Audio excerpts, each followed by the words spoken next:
El trabajo de cada una de las ponentes que me acompañan es, sin duda, una muestra de que esa transformación está ocurre en tiempo presente.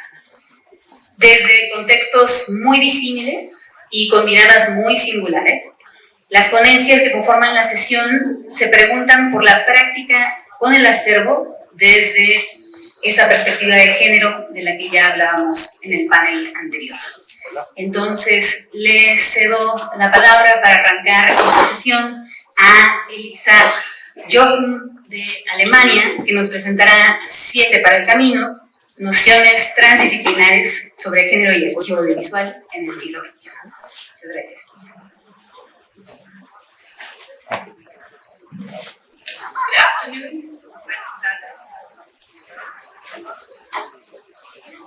We see here from a 1980 documentary titled in German Die kleinen Kleberinnen and in English The Snippers. Note that the German title is gendered. A more accurate English translation would read The Little Female Snippers or The Little Female Splices, to be literal. Directors Heide Breitl and Eva Marie, both women, shed light on a group of women who were in the 1910s among Germany's first film technicians. Lacking a large stage in traditional historiography, these women's contributions to the burgeoning German cinema industry are highlighted in the film, their contributions as an occupational group and as individuals. At the same time, the documentary tells of the gender inequity those women experienced. During the production, Breitl and Hamel worked with the Deutsche Kinemathek and integrated early film equipment safeguarded in its collections. The film archive of the Kinemathek has distributed the documentary from the get-go and digitally restored it in 2019. Combining oral history and the reenactment of film technical workflows, Die kleinen Kleberinnen is a film with a historiographical twist. With its deposit in the Kinemathek, a then new production by 2 women of the 1980s entered the archive. Through it, valuable material on women active in the early 20th century also entered the archive. In this paper, I put forward 7 transdisciplinary notions about gender in the audiovisual archive, interlacing perspectives on and from archival practices, academia, the film industry, and the film school context. The title, 7 for the Road, refers to a road leading further into the 21st century. I aim to emphasize a set of 7 ideas to stimulate discourse on the question, where might this road benefit from denser signposting, from fortification, or even from recalculations of the route? For the purposes of this paper, I draw on the German context with examples from the film archive at the Deutsche Kinemathek, paired with US-American context, one of the film cultures which Kinemathek heavily interacts. That being said, I expressly seek to encourage responses from other contexts around the globe. I use filmmaker as an umbrella term for anyone who has contributed to a film. The 7 notions presented will vary in their frame of reference, from pertaining to all archival practices to pertaining to individual elements of them. Notions might also vary in, yes, their seeming banality. I stress the adjective seeming, as discounting any aspect of gender inequity constitutes a major pitfall when addressing issues of gender. With that in mind, I propose as a first notion that gender and gender equity are negotiated at every turn, at every decision-making moment in the film industry, in film archives, and in film historiography, and these processes are interdependent. Needless to say, women need the opportunity to make films, for archives to be able to collect them, for history to know and acknowledge them. Needless to say, when women make films, archives can still fail to collect these films and film-related materials. Even when archives collect, history can fail to acknowledge. At the stage of filmmaking, these negotiations are further intertwined with questions of funding and training.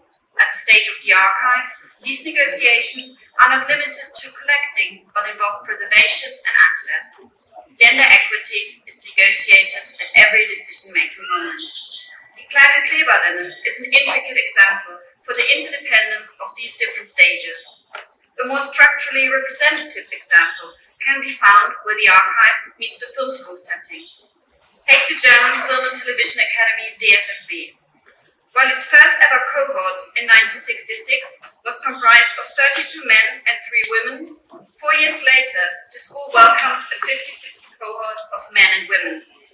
The famously politicized student body of the young DFFB conceptually interacted with societal gender discourses of the time. As film programmer and researcher Madeleine Bernstorff puts it, quote, "Since the late 1960s, many a feminist idea has worked its way into or out of the German Film and Television Academy." The Deutsche Kinemathek has since the school's inception acted as its archive and has collected the work of many of its graduates.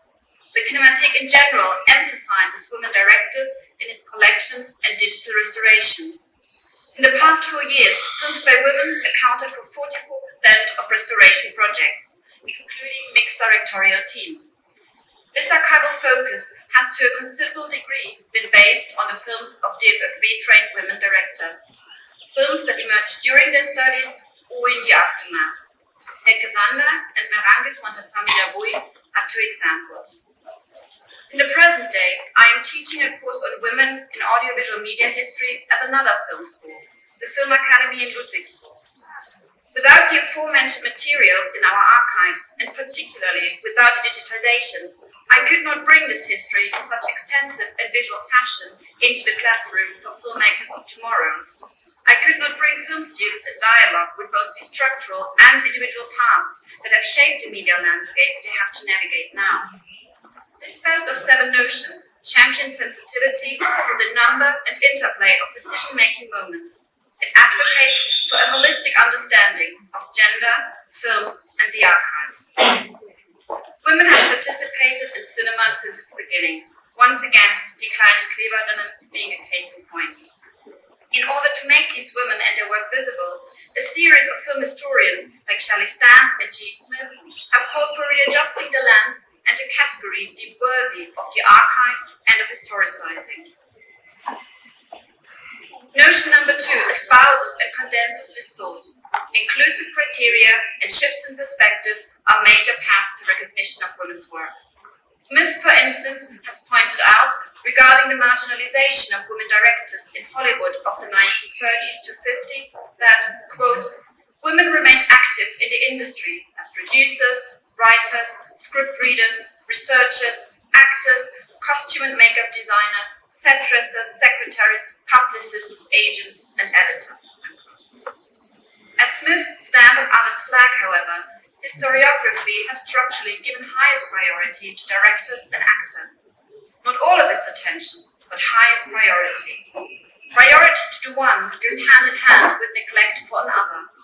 Smith indicates in her essay on, quote, "the constraints of the archives," unquote, that film-related materials of, quote, "non-acting female filmmakers are relatively scarce," unquote. Far end of the spectrum are women whose contributions were never credited to begin with.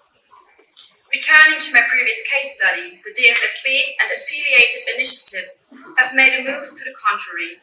Helene Schwarz, the DFFB secretary of 40+ years, counted achievements that range from administration to political strategizing to impacting on the culture at the film school. This influential role has been the subject of written and filmic portraits. She has also been recognized by having a prize and, in a more controversial move, the Academy Cafeteria named after her. Diverse other archival and research projects have made significant advances towards inclusive criteria too. The open-ended challenge for the road ahead is systematizing a form of inclusion on the collection, access, and database levels. As one of its steps for the moment, the Film Archive of the Deutsche Kinemathek is broadening one of the curatorial pillars of its restorations, from women directors to women producers, camera women, women editors, and more. I have used the adjunct women a lot. Isn't it reductive to tie these filmmakers pervasively to their gender?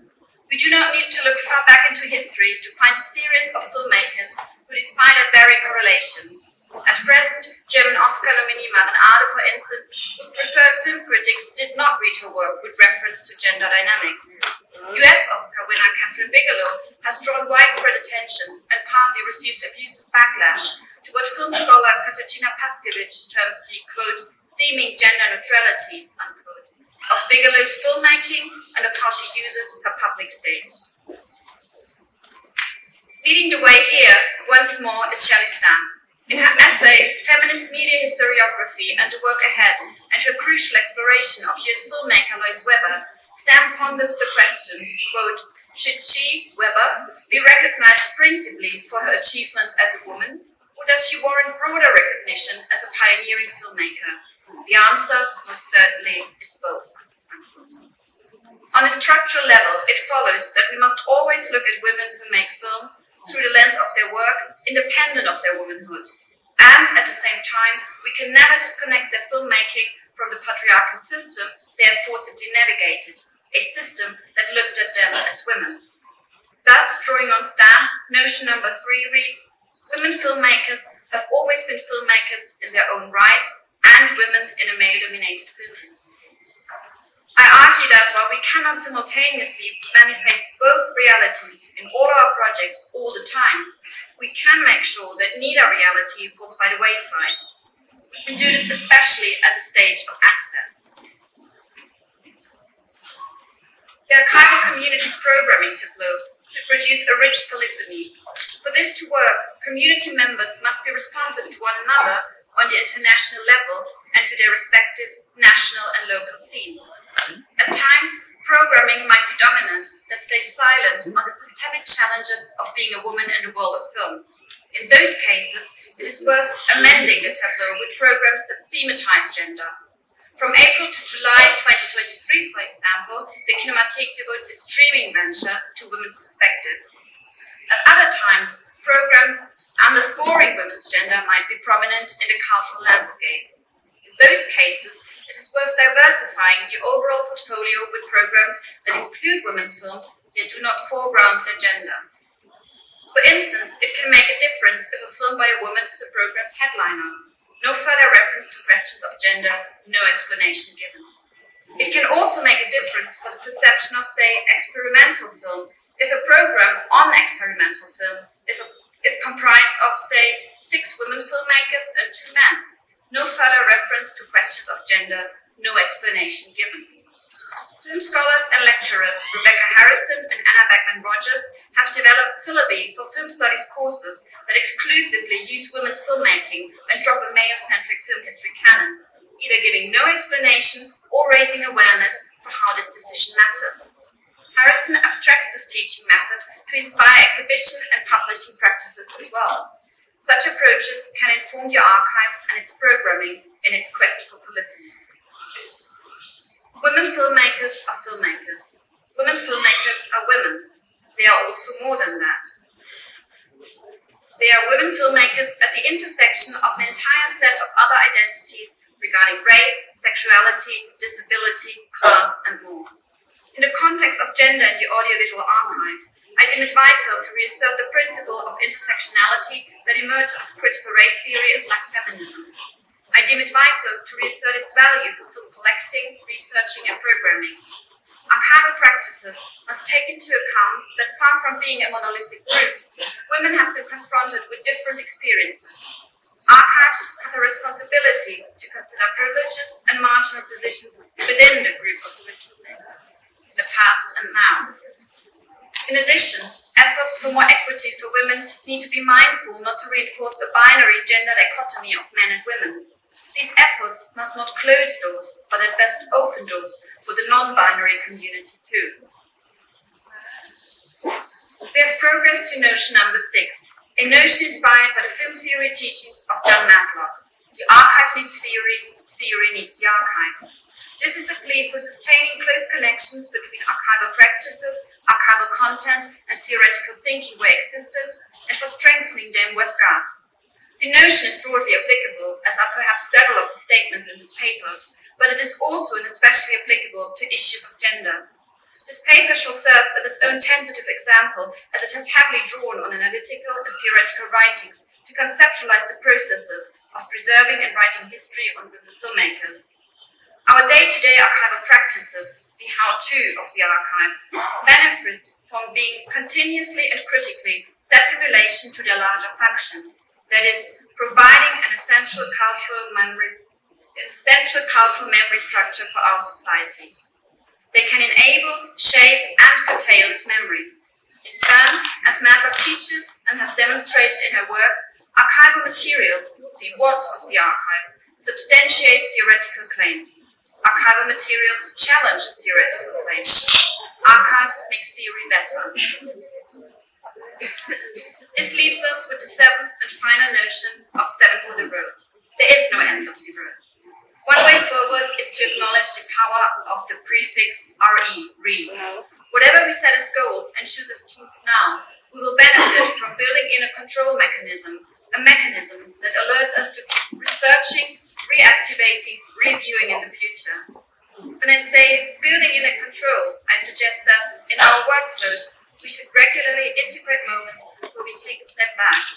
Here, we reflect on whether our present strategies and notions, such as those I presented today, are still keeping up with the tasks we face. Here we check whether we need to define new strategies or whether we can learn from those from different temporal and cultural contexts. With these seven thoughts, I seek to spark further conversation. Perhaps these notions can serve as signposts, as friendly reminders of established approaches. Perhaps you find the notions in this paper require further negotiation and road testing. Perhaps papers of the next 2 days will debate some of these thoughts. And perhaps you wish to add further ideas. In any of these scenarios, the bottom line is, let us keep talking as a community and as individuals, now on the fantastic occasion of this symposium, but also further down the road. Thanks.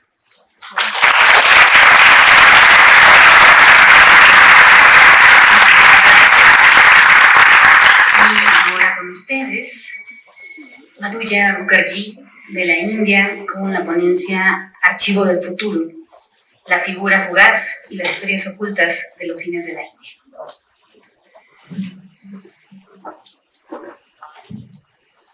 Thank you. Before I start, I just wanted to express my gratitude to the organizers because it's a real pleasure to be here amongst people who are concerned about the archive and about equality.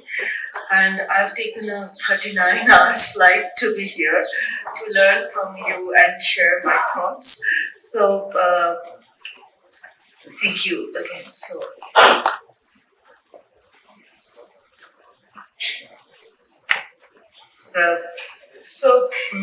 much of the film histories in India have been written in the dark, with reference to scraps of information predominantly found in what is known as our official archive. There's only one official place. In certain cases, certain scholars have considered material sourced from personal collections. I have personally worked on personal collections, resulting in somewhat fragmentary film historiography. Histories of production, distribution, exhibition, or thorough industrial history, exploring women's location in the gamut of things, continue to be marked with multiple absences. Therefore, I take this opportunity to ask what is archival material for cinema, and how and where do one locate such material outside the official archives, that is. Moreover, what feminist histories can be envisioned by means of such fragile archives? I am particularly thinking of glass plate negatives found by me by a local collector, which were retrieved during 2004 to 2008. So there was this project that I was doing for 4 years. So what initially appeared like black and white abstract paintings came forth as a bulk of publicity images of films. These included blueprints of lobby cards, posters, film stills, and other advertisements. And yet, one found a range of inexplicable and spectacular images of women especially actors, who could not be identified in terms of names, film production, time, language, and so on. It is in these contexts that I examine the question of filmic material and inquire what feminist histories transfer from informal and personal as well as collective archives. Additionally, what alternative histories can we excavate and retell? So those are the basic questions that I have. So the methodological question, and I'm referring to the, in the context of the Women Film Pioneers project run by the Columbia University, researchers, archivists, historians, curators have generated biographies of women who worked as directors, producers, editors, cinematographers, and so on. And so basically they are looking at the early phase of industrial growth. While the scope of such exhaustive archival research in women's contribution in early South Asian film production is limited, in the situation of what has been described as absent as well as indefinite archives. I have also been prompted, by several work that comes before, like including the edited volume by Langton Perez, as well as other works, especially, let's say, Vicky Kalam's work on reclaiming archive. And my work has been grounded on trying to understand what is this indefinite and absent archive. So,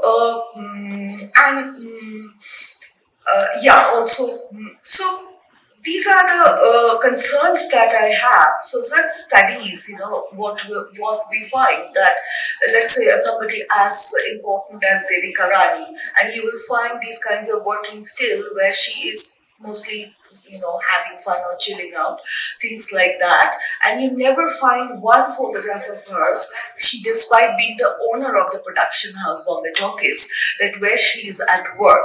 So those are the questions that I have, but I particularly invoke the seminal work done by Jean Gaines, especially her writing, which is including her article, 2004 article, Film History and Two Presents of Feminist Film Theory, in which she questions attempts towards, both a revisionist history or creating a sort of a database of or adding to the numbers that women were also there. So one questions numbers per se, especially when one is working with informal archives, because much of the material that you will find will be impossible to read in the ways in which we do film history. And I'm also referring to Gaines' work, her recent book, Pink Slit, What Happened to Women in the Silent Film Industries, which amplifies these methodological questions and the question of, sort of an empiricist approach, basically a long list of names. And that is what I'm concerned about. Gaines argues about the unknowability of history and a possible critical method. So that is what I am looking at, the unknowability of the unnamed workers, because many women were never credited, many names were never noted down. Women were working because through networks of kinship, through families, for their husbands for free. So there are numerous instances like that. So it is this anonymity-driven historiography, that one looks into these certain speculative methods that I have. So these are the questions that I raise. So the purpose here is threefold: to consider what is archival material in relation to women and work, to address the unknown female figures featuring in the lost and forgotten archives of Indian cinema, and explore what I understand as possible and future archives. So I'm particularly looking into material that is found on the public domain, and my research engages with divergent media, cultures, and practices, spotlighting what I describe as the fleeting figure of women workers. And it is in this context that I'm looking at media forms and geographies, technologies, and the economy of industrial structures. So, the problem of the fragile archives. And also much of the material, as in case of Indian cinema, it circulates through what we describe through illegal market, and they are very popular. They are collectible material, so on and so forth. They are available in local bazaar at a very high price and so on. So how does one do it? And especially when the official archive has its own limits, let's say, including principally material which has been published in English. So many of the journals of the early 30s, 40s, and my research involves that period, is principally in print material that is in English. So those are the limits that we have. So it is in this, I am thinking through speculative methods. So there have been several pioneering figures, and I have personally worked on this actor who had a great fight with one of the production companies, and she was forced to change location from Calcutta to Bombay and so on. But I want to bring up the work that has been done by Rashmi Swane about Fatma Begum, where she initially in 2013 did a fictitious interview with Fatma Begum because no material was found. Later, Swane found some material in the pages of the legal tussle, so basically the law papers she found, and she looks into this, so resurrections from media and legal archives. She then into 2020, in a book that I edited, she gave us this paper where she brings up, in which she stitches together the career of Fatma Begum, and she's asking some very important question, and she underlines that she is not aspiring to complete or correct the dominant historiography or bring history into the present. Rather, she is flagging some possible, and fluid archives of cinema, and that the cinema archive of cinema may be outside cinema. That is the point, and in absence of records and archival materials, one examines, related law and legal matters to sort of speculate about a more careful into a dispersed sites of possible histories. So we are looking into that. So this is the kind of material that I found, and many of them, as you see, that this must be a rejected publicity material because the figure is upside down, and so on, names not written. So that kind of work. So these material which were small, and they came in gunny bags. When a friend of mine said, "Do you want to look into it?" There were 4 or 5 gunny bags of this glass plates, which were tiny ones, and they looked like abstract paintings. And I thought that I have found something which is okay, which is really rare, but they came up as and after the initial process of digitization, what we arrived at is these kinds of slides which were for theoretical projection, and many actors and many genres were competing with each other, and so there were a bulk of publicity material, but what I am interested in is that of course that there were a huge amount of material. So these are the types of material that I found. But lobby cards, advertisements of films, other advertisements like this, like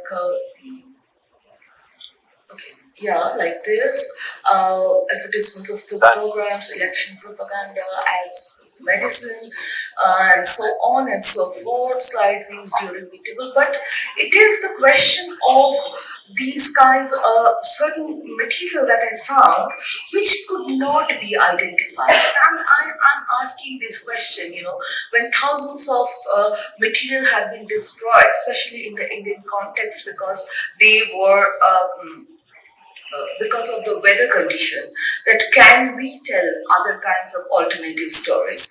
So these 2 images were actually a kind of a quote-unquote trigger for me, because these were spectacular images, and till date these actors have not been identified, which led to various, there were others also, led to a set of installations that I did, and I'll briefly talk about that.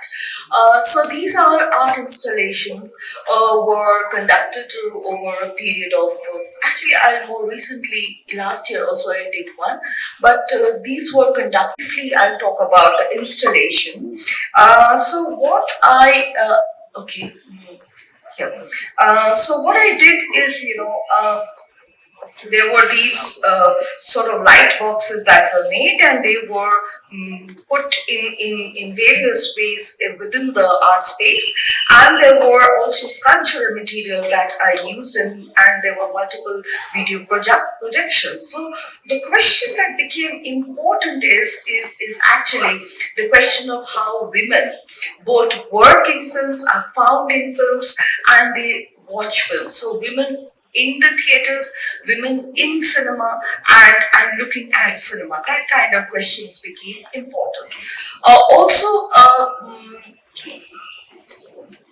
Yeah, so these kind of, later I also did these kinds of, in particular I want to talk about this video where I was looking into various material that was found and underlined the question of public memory and historical forgetfulness. And that is what I was trying to look and imagine, cinema hall as a site of conversation, a half private, half public space where women could perform work and possibly, sit there and think through about what her role in cinematic history. So, this video was layered, and it also involved various performances around it, and the one that I did in the context of the Rotterdam Film Festival, where I did a series of 3 videos, both looking in, these 3 sort of looking at each other, and the strategic placement of the 3 videos looking back at each other produced a dense environment of self-reflexivity. By creating a mediated milieu, these installations speculated about cinema as an interface between women and their role in cinematic history, and explored the areas that possibly could not be, pinpointed like writing histories through footnotes, let's say. So those are the questions. In conclusion, therefore, this is one that I did more recently as part of a queer film festival, and about trying to understand how do we read film histories. So the meaning of fragile and opaque archives.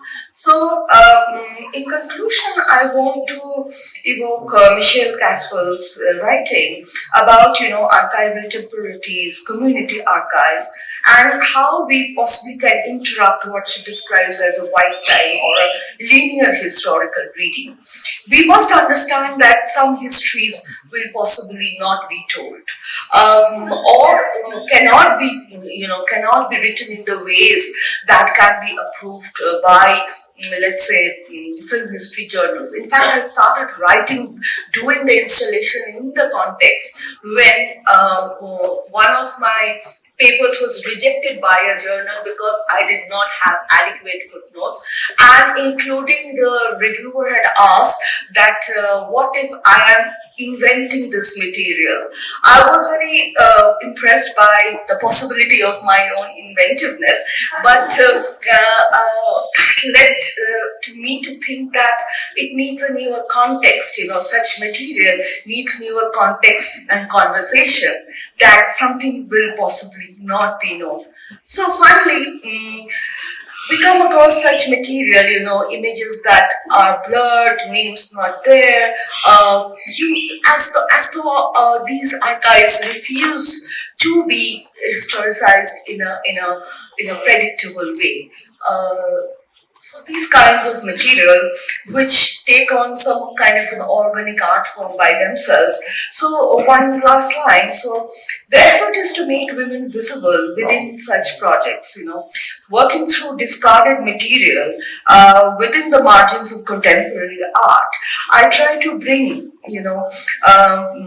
histories that cannot be told otherwise within the feminist debates. Thank you.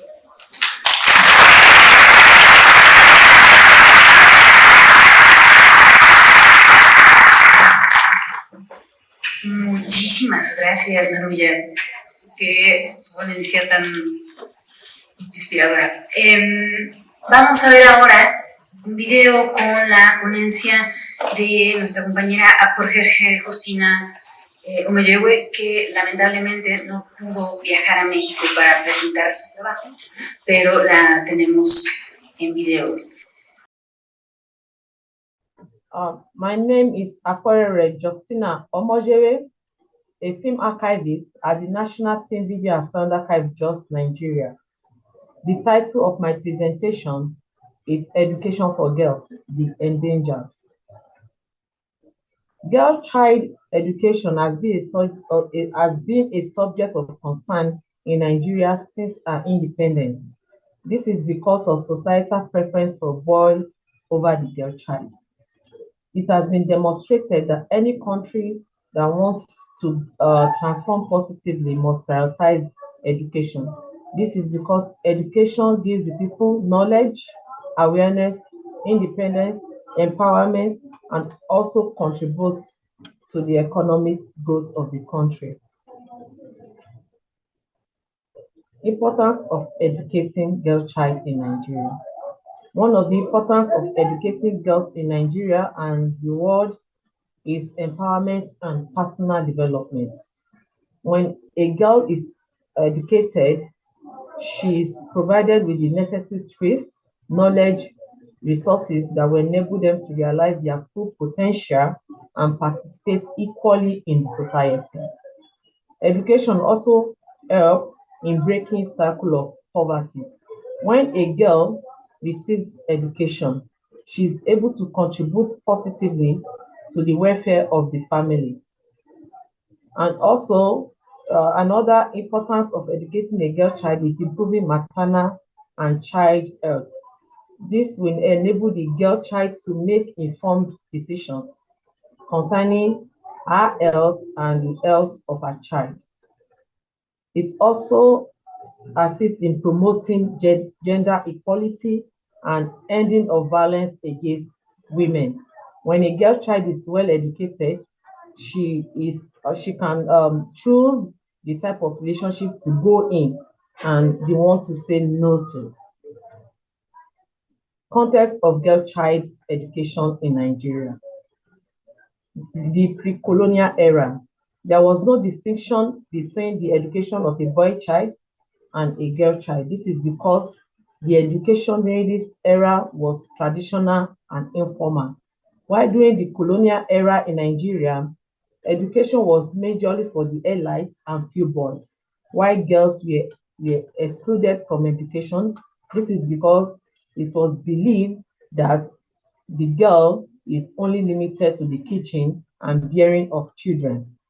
While in the post-independence era, the government of Nigeria tried to balance education between the boy and the girl child after a research was conducted in 1976, and there was a scheme that was launched called the UPE.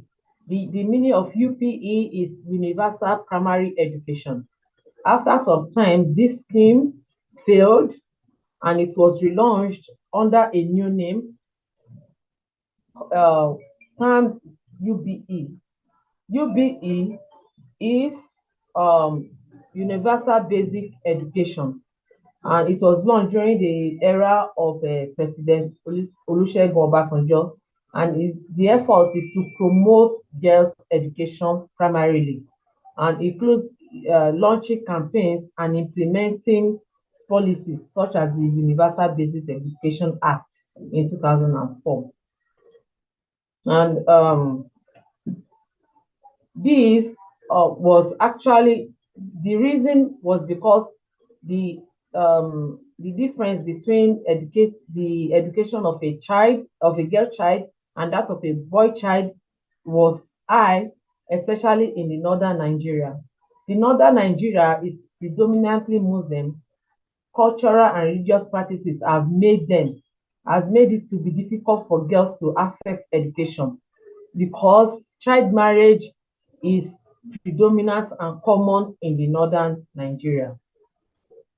However, there has been some positive developments since then, and this is because more schools have been established and there are initiatives to promote girls' child education.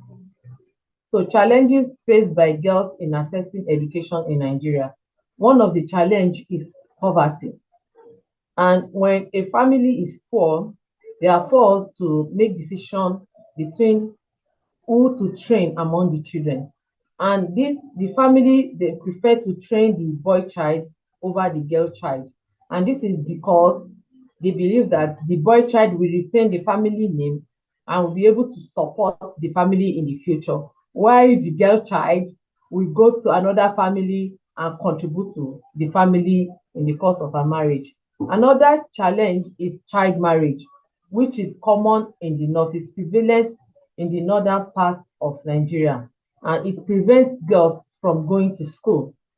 Girls always drop out of school when they have suitors and they marry at a young age, and they don't actually like sending their girls to school because they know that the girl will soon get married. So the film archive, the role of film archives in education, this is where we come in as film archivists.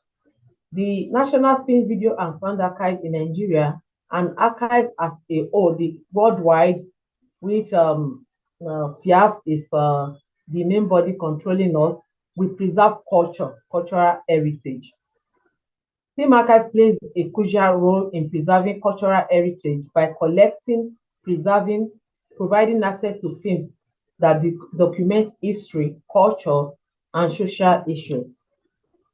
It's also the role of film archive is also involved in education and research. They provide valuable resource for education and research, offering rich source of primary materials for students, scholars, and the general public, because researchers who come to our archive for materials for their research. The archive also they give access to rare films and promote film literacy. So this now will now take us to this presentation, and the reason for this presentation was because a film was discovered in the archive last year, November 2022, when two of the staff, including me, we were planning to go for a training in Germany, and films were requested for that will aid us in the training. We went into the archive. As we were searching, I saw this film, Education for Girls. The title actually motivated me, it attracted me because it was gender-based. I picked it because we don't have it in our catalog. While the other film that I'm presenting as a case study is Kubana Bana. The title of the film is in Hausa, while Education for Girls is Rashi Sani in Hausa. These two films, Education for Girls, has only two rays, 16mm negative and 16mm sound. The film was actually originally produced in Hausa language, but the one we were able to that I located and took to Germany was the English version. The English was a voiceover of a man narrating the characters in the film, while Kubanabana has different elements, because this Kubanabana was scanned in the archive in Jos here, and we are able to scan the positives because they are still very good.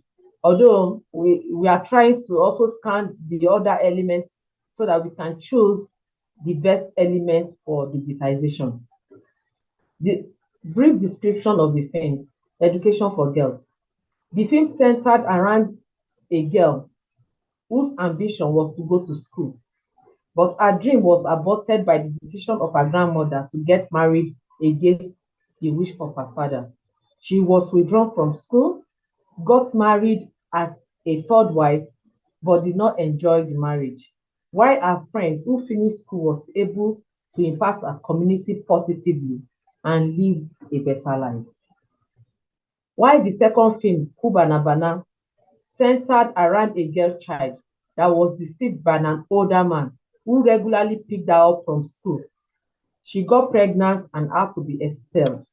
She suffered the consequences of teenage pregnancy because the man refused to be responsible for her pregnancy. The messages conveyed in these two films: one, the benefits of girl-child education; two, consequences of child marriage and teenage pregnancy; three, child rights violation were highlighted in the films. So Rashi Sani, which is the original title and the Hausa title for Education for Girls, and Kubanabana show how films were used to portray the lifestyle and culture of Nigerians post-independence. So, because of time, because of the limited time that we have for this presentation, I've been able to put together few clips of Education for Girls. Please can view with me.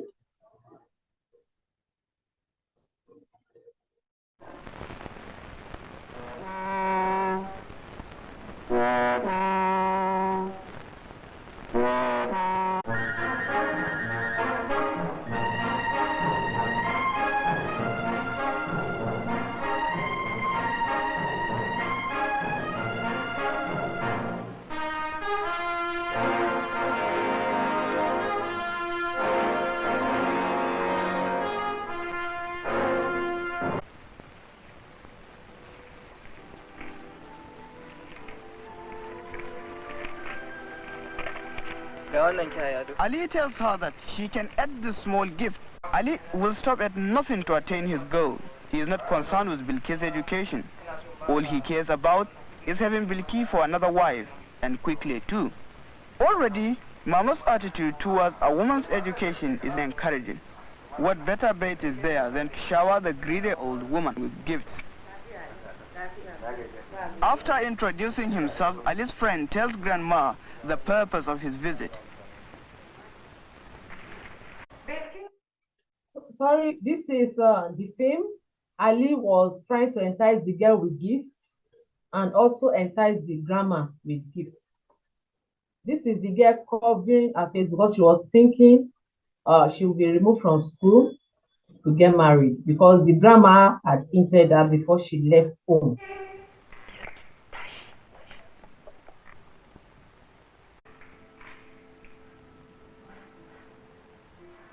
This is the father of Beatrice coming to the school to withdraw the girl from the school so that she can get married.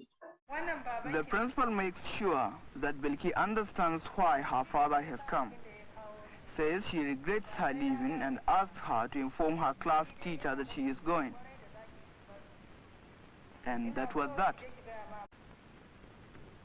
The respect and the fear she had for her husband has since turned into hate and despair. Bilki reminds Ali that if it hadn't been for her grandmother, he would... Beatrice has started having issues with her husband and she's regretting getting married to the man. Never have married her, nor even... Titi has to play the mediator between husband and wife. Titi, on the second hand, who is a friend to Beatrice, has finished her education and she's serving her community.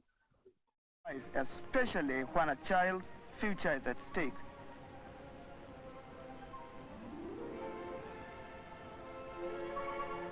It is for her to find the thread of compromise and work out an acceptable solution to both parties.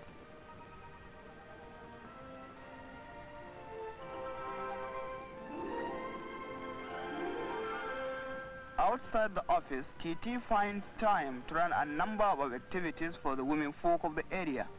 I'm completely fed up with this awful life and I want to go back to my parents. That would not be right, says Titi. Who would look after your baby if you left? You must just learn to live with your difficulties.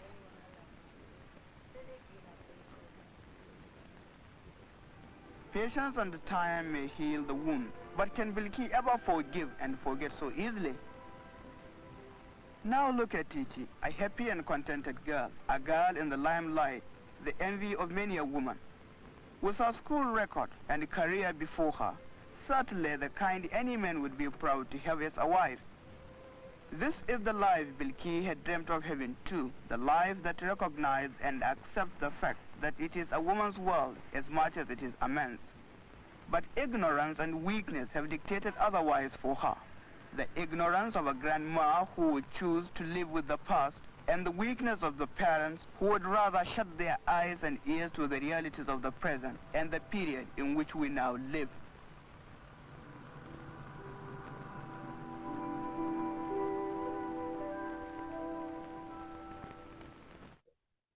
There is a motto of an organization in Plateau State that states, and a country is educated as much as the number of girls that is given education. In conclusion, the role of film archives in the education of the girl child in Nigeria is critical.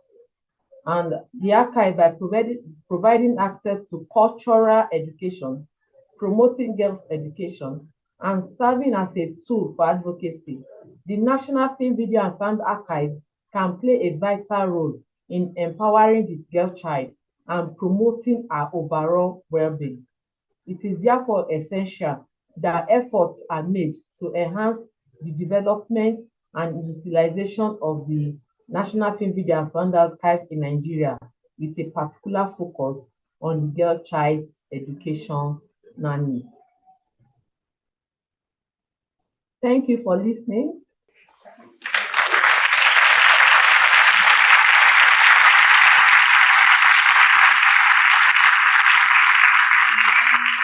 No pudo estar con nosotros esta tarde. Nos comprometemos a hacerles llegar sus preguntas y comentarios si se acercan al final de la sesión, para que podamos también tener esa conversación con ella en otro tiempo.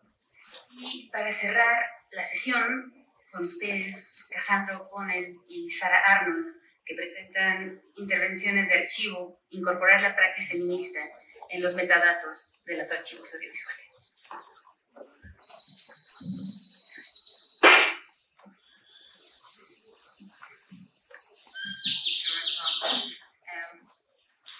Before we start, I'd like to thank the Scientific Committee for the opportunity to be part of this landmark symposium celebrating the position of.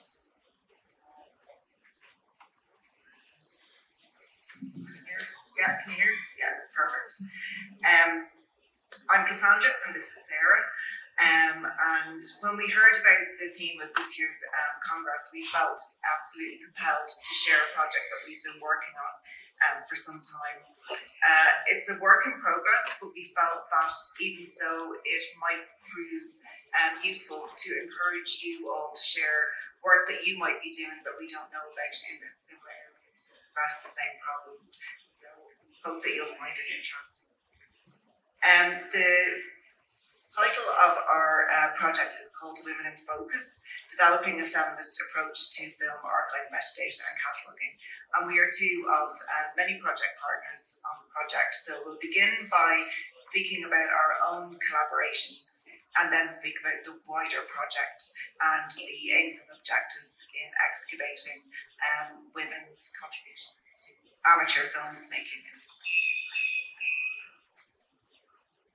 But before we get into that, it's useful just to have a look at the starting point for this project, which was, in this case, collections of the Irish Film Archive. And knowing a little bit of background about those helps to understand why it was important for us to do the project. So the archive was established in the mid-1980s.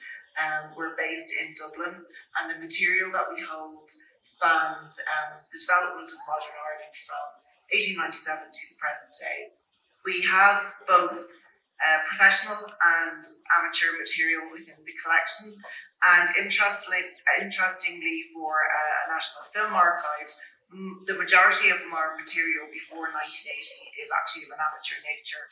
Ireland didn't have a very rich history of professional production until the 1980s. So the historical record that we have, the moving image that we have, is mainly of an amateur nature. So the project background came about in quite an organic way. I was invited by Sarah to contribute an article about the IFI collections to a journal of Alphaville, the Journal of Film and Media, which was the theme of doing women's film and television history. The topic that I selected was the contribution of women to the IFI archive collections. And this was both from a curatorial perspective and also from a creative perspective.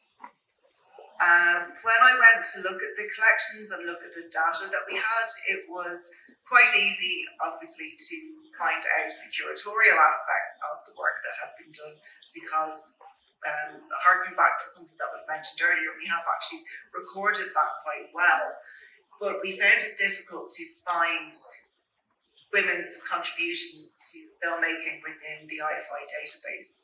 And that was mainly to do with our own cataloguing practices. So the metadata that we had decided to record, whether that's the authority lists that we had put together or the fields that we had included, decided were a priority. I felt that we should be able to address this deficit by looking at how we could amend our cataloguing practices. And I looked at the work of the University of East Anglia on their Invisible Innovators project, which looked to highlight amateur women filmmakers. And then, of course, the British Film Institute's Black Star project, where they highlighted the work of people of colour. As we don't have endless resources, I was very conscious of the financial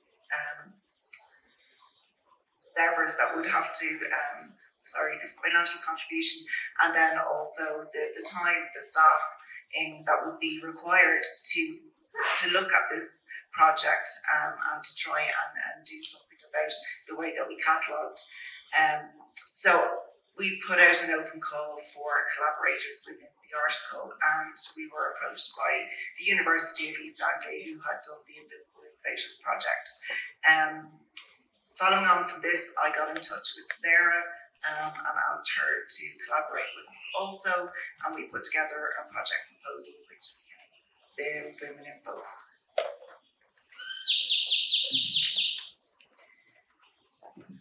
So that's where I came in, and my background would be in media scholarship. So I had done a few pieces of work and some research on women's visibility, particularly in broadcasting, but I'd also looked at women in creative work and looked at the absences of women in creative work. And so when we were starting on this project, one of the starting positions I took and we took was that women are highly invisibilized, not only in archives, but in film scholarship, in the kind of public imagination as well, kind of public exhibition of their work as well. So with amateur women's filmmaking, we start from the position that women are invisibilized in film history and kind of film knowledge, and also with amateur film, it's also invisibilized in a way because it's devalued in relation to commercial film. So that was kind of where we started with the project, and we wanted to bring together historians, digital humanities experts, archivists, and media scholars, and all come together to figure out what could we all bring to this research on women's amateur filmmaking. And I suppose in the context of Ireland, as well as Kaz has mentioned, there is a kind of, I suppose, marginalisation of national cinema as well, where there is a kind of a lack of, I suppose, research on Irish cinema in the international scene. So the historians and the feminist scholars and digital humanities scholars were doing the research on the women's amateur film collection in the archives. And then the archivists and some of the postdoctoral researchers started looking at the way in which women's work is represented in the archives, so looking at the metadata within the archives themselves. And so we were doing the data collection on our side, and the archivists were looking at, well, how do we represent that data on the other side of it? And so we have a number of objectives which guide this project. Firstly, we want to identify, so when collections are donated, as somebody mentioned earlier on, what you might find are that, let's say a family member donated the films, they might mention that their mother was kind of also making films. They might say that, oh, my father made films, and that's what you get. So part of what we were thinking about was, how do we fix this in the first instance? For example, by creating something like a questionnaire that might kind of be part of the donation, where there's a kind of a feminist element to that questionnaire, where we're already asking somebody, tell us everybody who is involved in filmmaking, tell us all of the people who might have been involved in filmmaking of these collections. And another thing we developed was what's called a dashboard, where we combined all of the metadata across the East Anglia Film Archive and the Irish Film Archive. And we were looking at where this invisibility occurs in the metadata. And one of the things we recognised was there's no kind of consistent naming convention for things like collection titles. So sometimes it's the filmmaker, sometimes it's the person who donated the collection, sometimes it's an organisation, and so it's very hard to kind of identify where women might have worked there. And so the idea of the toolkit then is to kind of look at the various points of intervention that can be made where women can be made more visible within that. And then where possible, how do we look at, for example, when donation happened or when an acquisition happens versus existing collections where there's already very little information. And so that's kind of part of the work that we're doing. And so just to show you who we're working with, I'll just briefly go through this. Here's Kaz from the Irish Film Institute. We have another archivist in the East Anglia Film Archive, that's Angela Graham. We have another kind of co-investigator, which is Keith Johnston, who's leading the project on the UK side. Myself, and I have a researcher called Caroline Madden as well, who's an archivist, and she's working on the Irish Film Archive, the metadata in the films themselves. And then we have the University of Sussex, we have a co-PI, which is Sharon Webb, and Lorna Richardson is another co-PI as well. So there's a fairly big team across the UK and Ireland. And the project is funded, and I have to say this is kind of part of the project fund. The money that we have is being funded by the IRC AHRC Digital Humanities Award to the value of 500,000. And as part of that, we always have to kind of constantly reference that, but they were very generous in giving this fund. And there's a digital humanities focus to this, which is that we have to come up with kind of digital humanities focused methodologies for making women's kind of history or women's filmmaking practice more visible. And actually the original title of the project was The Invisible Women, but apparently that's been taken elsewhere a number of times, which just goes to show how invisible women are. So we had to come up with a new title, which is Women in Focus, which we've just been told is also. So it's quite funny that people fight over the title, who gets to call it that. It's like we should be kind of on the same page about it. But okay, so the project has two phases. The first phase, which is kind of broadly from September 2021 up until around September 2022, which was kind of looking at all of the possible collections that we could examine. So kind of creating a long list of all the collections of all the films and the filmmakers, and looking at what are the kind of ways in which they're made invisible within that. And so each team was kind of looking at different national contexts. And then the historians and academic scholars then started to research all of the female filmmakers within that. And then the second part of that project was film digitization, and then coming up with how can we kind of develop a toolkit for metadata standards. So that's kind of where we are. We're still in the middle of the project at the moment, and we've got around another year and a half or thereabouts to go. I'll hand it over to you now. So just quickly, we're going to give you an overview of one of our cases. So this is Sister Maureen McMahon. She's a Dominican nun, and also part of the Black Raven Film Group. She also was an art teacher, an art historian, and an artist. Her films are in 4 different collections within the IFI: the Black Raven Film collection, her own collection, and then 2 of the people that she worked with in that film group. So there's quite ambiguous authorship, and her role within that filmmaking is quite hard to decipher at times.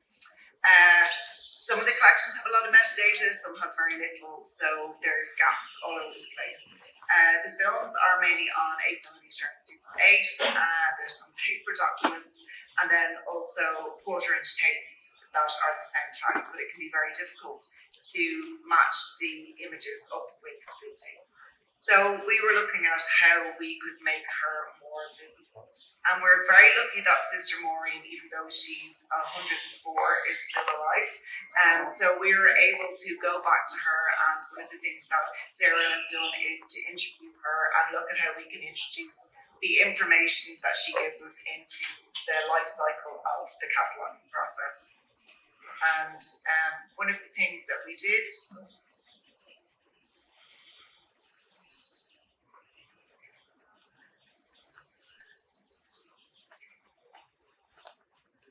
there you go.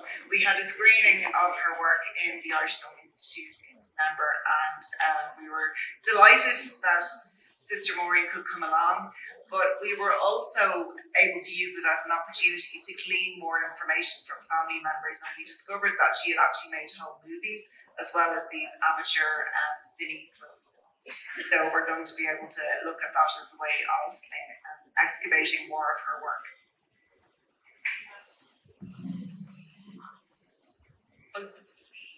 Just summarise briefly, as we want to show a clip of one of the Sister Maureen's films, is that kind of part, like the primary goal of the project is this metadata analysis and kind of figuring out, from my perspective, from the kind of point of view of a researcher, like obviously metadata is the thing that kind of leads me to filmmakers, it leads me to be able to find them.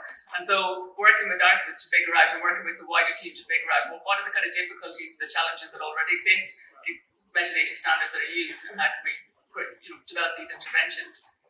The other thing that we're doing, obviously from that is a toolkit, but we're also looking at other dissemination activities. So having researched all of these filmmakers, we want to be able to showcase some of the knowledge and information that we found. So we've got a project website which is called Women in Focus, and you'll be able to find it, or else the other Women in Focus projects as well. Ours is the film one.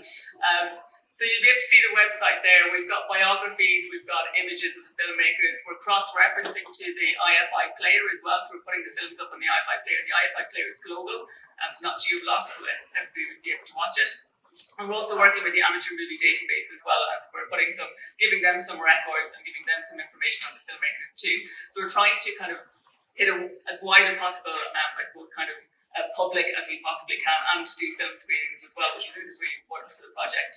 But we will finish, just to kind of say that if you've got any feedback you'd like to give us on the development of the toolkit, or if you've got anything that you want to share with us, we would be delighted to hear from it. And we'll finish with a clip from Sister Maureen's films. And you'll see her, she's actually in the film, but she produced it, wrote it. I think it was part of the editing team as well.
Sara, pues abrimos entonces para las preguntas y comentarios que puedan tener. Les pedimos que alcen la mano y el micrófono.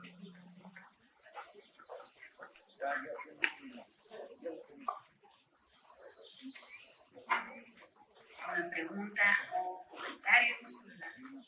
Yes.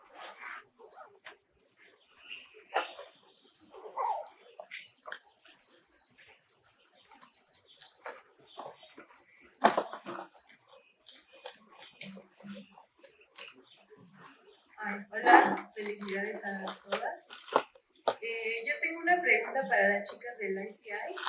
¿Cómo ¿cómo controlan la puesta en acceso en esta página pública, en la web, de las colecciones que van recibiendo y digitalizando y las suben? O sea, ¿cómo es como ese copyright con los donadores? Si hay un contrato, si viene especificado o algo así.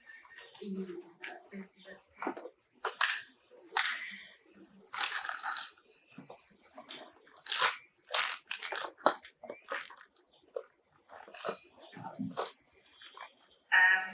So when material comes into the IFI, we have donor agreements that cover a lot of our dissemination activities, but specifically for the Irish, the IFI player, we would go back to the rights holders and ask that the material is made available publicly.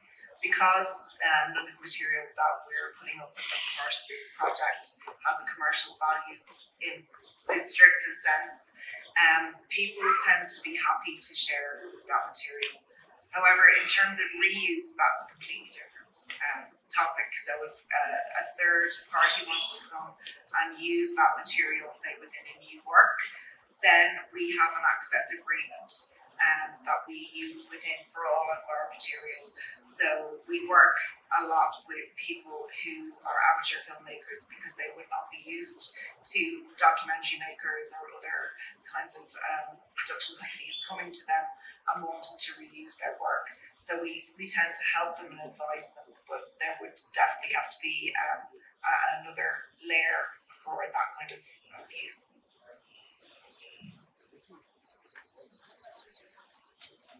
¿Alguna otra pregunta, comentario por ahí?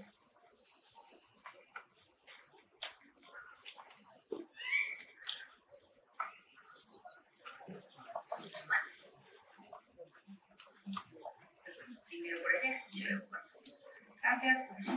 I have a question for Madhuja, please. I really enjoyed your talk, and I was wondering how you might think about the usefulness of fiction in envisioning archives when you have lots of holes and question marks. Thank you. Yes, I tend to think that it's a difficult area, you know. I mean, on one hand, in some ways,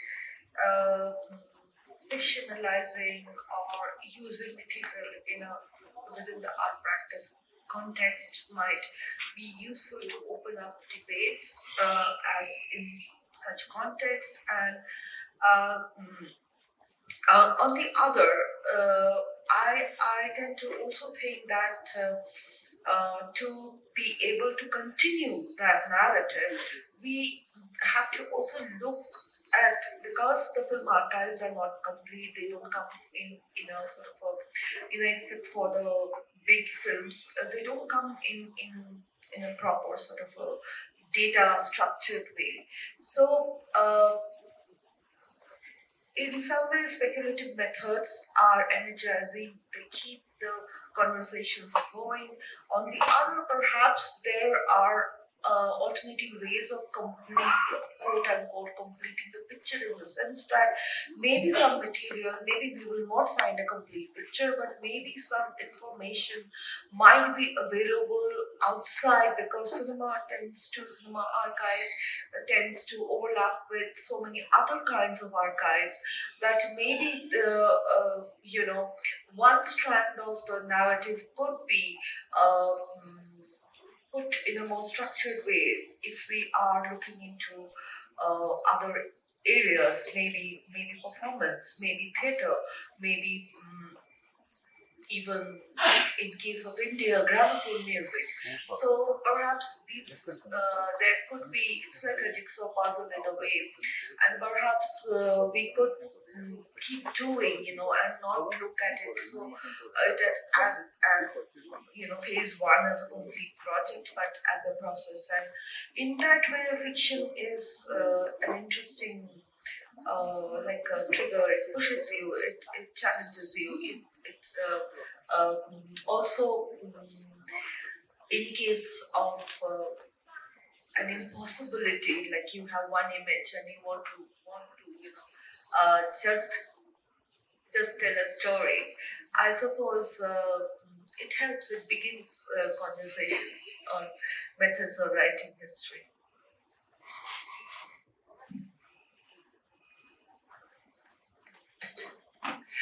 Thank you for your contribution. I have a question to Elena.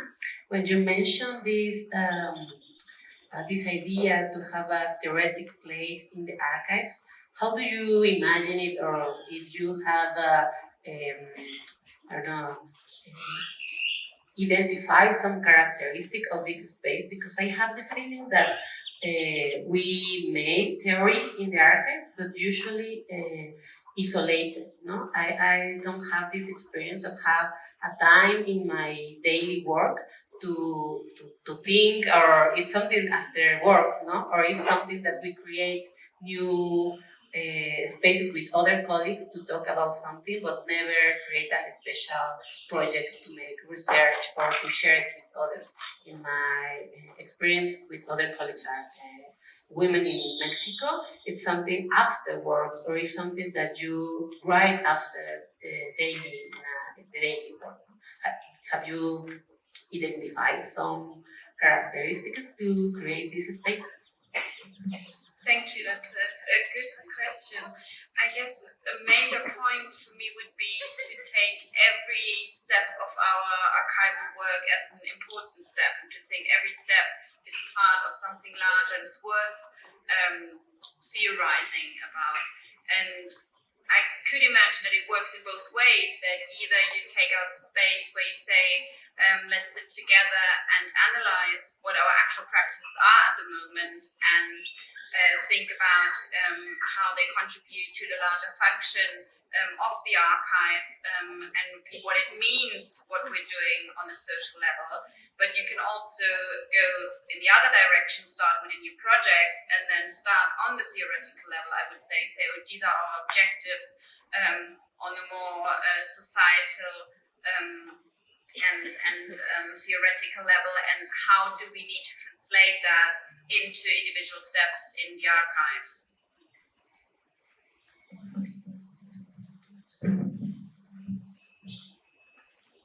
No sé si hay todavía por ahí una pregunta. Solo quería sumar a este comentario de Elisa algo que creo que es importante, que es cómo cuestionamos lo que entendemos como academia. Y creo que siempre está esta pregunta cuando la atención tiene que ver con los saberes de las artes y aquellos conocimientos que siempre se han puesto de alguna manera por encima de lo que produce el hecho artístico. Y creo que en el caso de los archivos, lo que estás proponiendo, que creo que es algo que empieza a generarse un eco entre el panel anterior y el de ahora, que es cómo producir insumos teóricos. Creo que una de las estrategias que podrían también utilizarse es asumir que se podría colaborar con investigadores, investigadoras, en un trabajo de investigación asociada, en donde esa figura de investigador o investigadora acompaña sus prácticas, que además de repente lo que suele pasar es que no hay tiempo para producir el insumo teórico, que la urgencia de la práctica deja el momento de la reflexión, pero sobre todo de la teorización sobre lo que uno hace en un mañana que nomás nunca llega, ¿no? Entonces creo que también se puede buscar el asociarse con espacios en donde esa práctica es la del día a día y trabajar de esa manera. Decía ya que se empiezan a sentir ecos entre el primer panel y esta sesión. Pienso mucho en cómo estamos hablando de esos vacíos, esas ausencias, pero también la manera en que todas estas prácticas revelan estrategias que permiten imaginar otro archivo, imaginar otra historia. No sé si haya alguna otra pregunta, algún otro comentario que tengan para nuestras ponentes de esta tarde.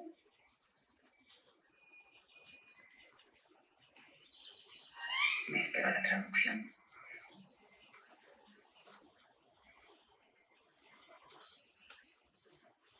Bueno, si no la hay, entonces a mí me gustaría hacerle una a ustedes.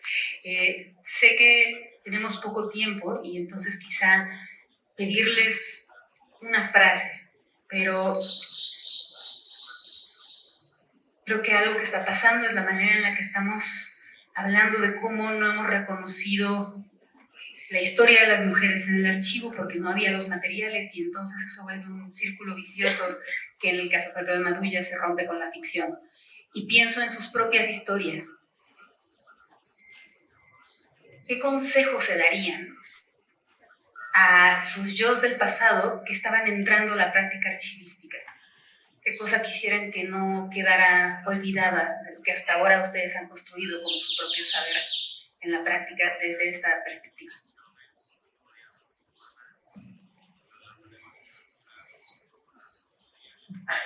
Maybe I'll start and pass the microphone along.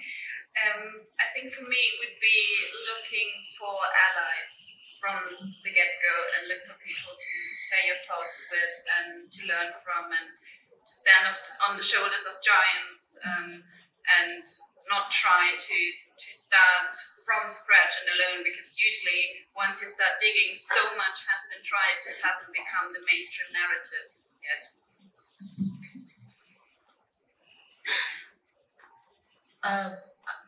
One of the things that I feel about the archives is that we try to build archives, right? And there are many ways, there are many sources, and it's so interesting that the film archive is not one thing, like, you know, one major film, or even though there is a materiality, there is a media forms which are different. You know, it may be paper, it may be glass, it may be photographs, it may be amateur films, and there are so many kind of media forms that they take, and but in many cases, for the longest time, and I think we keep archives as closed, and I am very much in favor, and I've like applied and done those kinds of projects to, you know, to sort of think archive as an active and collaborative process, and not waiting for finding ways of completing them as in some kind of a print and book form. There are you know, at least in India, we're trying to collaborate with different kinds of archives where collaborate with filmmakers, artists, and so on. But archives have to be active. Archives have to let people even make mistakes, you know, and take that route to have dialogues in that space.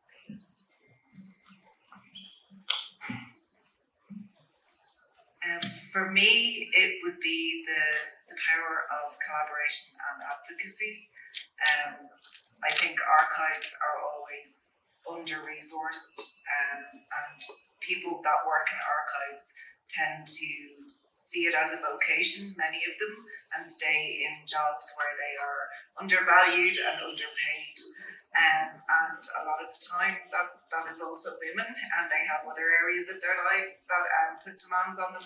So I think realize that you can't always do everything. There will always be many things that we won't be able to achieve, and not to see that as a failing. And I think that's really, really important for your mental health and your professional development.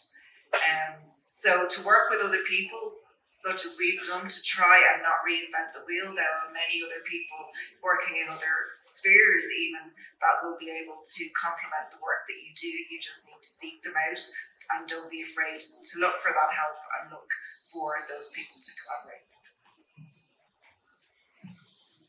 Yeah, I'd reiterate that, and I'd say also collaborate with women and about women, because I think the last 10 years of my career, I've just learned so much, and the networks I've been part of have been so wonderful. And not to say, I'm sure men do intrinsic stuff too, but mostly like part of kind of finding out about, you know, female filmmakers and getting to grips with so many other forms of media has been just working with women about women.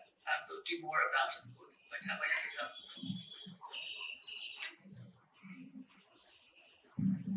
Muchísimas gracias.